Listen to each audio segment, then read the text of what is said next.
Il-bord tad-DCC li kien hemm fi żmien ta' qabel l-elezzjoni ġenerali tal-2008 kien approva l-permessi finali għall-iżvilupp ta' 3 vilel fiż-żona magħrufa bħala it-Tafal tal-Imdina Limiti tar-Rabat.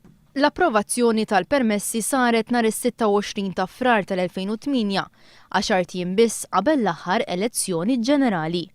Skont l-awditur tal-MEPA Joe Falzon, l-applikazzjonijiet li saru għall-iżvilupp imorru kontra r-regoli ambjentali li għandha l-istess MEPA u minkejja dan il-permessi xorta nħarġu.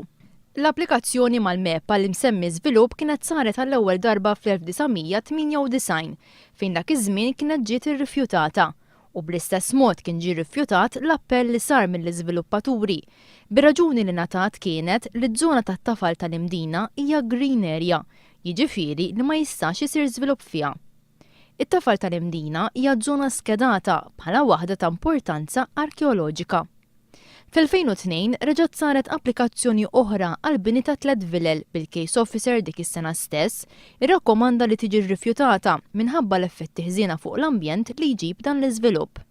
Minkejja l-oġġezzjonijiet kbar li kien hemm, il-permess spiċċa biex inħareġ 10 jiem qabel l-elezzjoni ġenerali. Skont l-awditur tal-MEPA Joe Falzon, il-fatti marbuta ma' dan il-każ jitkellmu waħedhom u l-bord tad-DCC ta' dak iż-żmien approva proġett li fil-prinċipju ma kellu qatt jiġi approvat.